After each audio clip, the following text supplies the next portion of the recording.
But I kind of wanted to end this episode with, was it? We have a week or two left of Black History Month. So I kind of wanted to just discuss how that has evolved over, I guess, to me, it has a certain importance because it is something where I feel like people pay more attention to what's going on, or at least they used to, with their black counterparts, the people in our society that happen to, I guess, identify as black. But then you're also seeing the same stuff that kind of, I guess, was seen as something that could be used for diversity that used to be cool, inclusion used to be cool, and now all of a sudden we should all be seen as the same and let's go ahead and wipe this away. What are your thoughts on, I guess, how that's kind of changed over the years? Well, um, I believe that Black History came about, like the month designated for Black History, um, because the history of blacks in America really was not being included in what you would call mainstream history. I think that's an issue. I feel like, again, opinion versus fact. If what black people have contributed to our country, good, bad, or indifferent, if it's factual, then it should be included in American history. So I don't believe necessarily in black history, white history, and Asian history or whatever, Asian American history. I think that in America, there's definitely history that's happened, and we should be teaching all history together. But since we're not there yet, as a society, then absolutely we need to celebrate Black History because it's not apparently being celebrated anyplace else.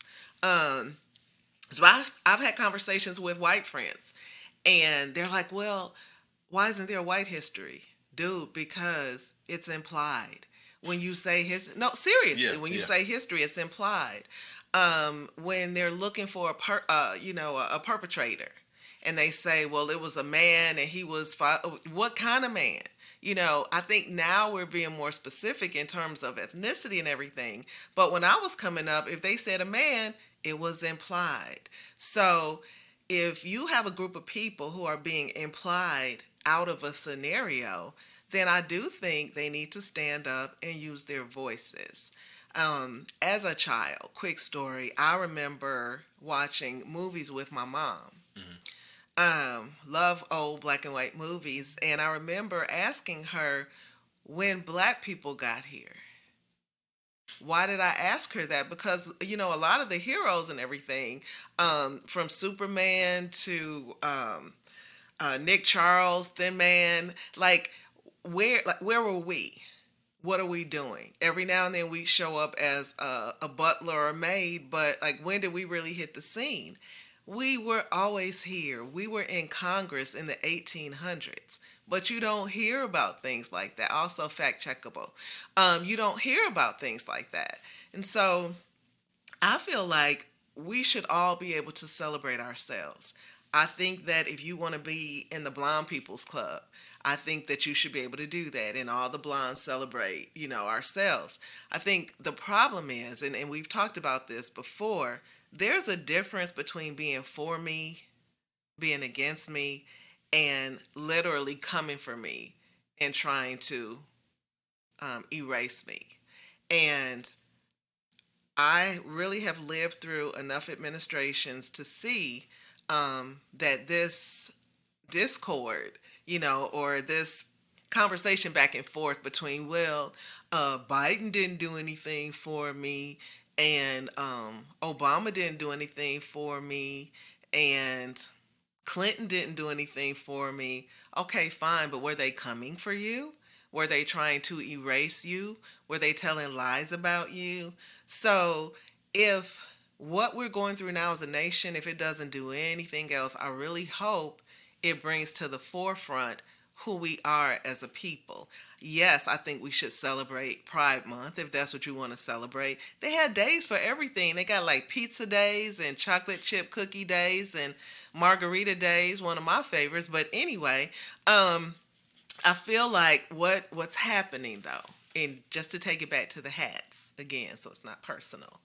I feel like what's happening is you've got the green hat wearers that are going to do what they do regardless.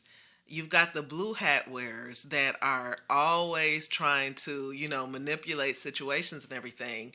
But the people who are supporting the blue hat wearers the most actually don't have blue hats. They've got yellow hats. They've got yellow hats. And when the realization happens that, you know what, the blue hat people, they're not caping for you.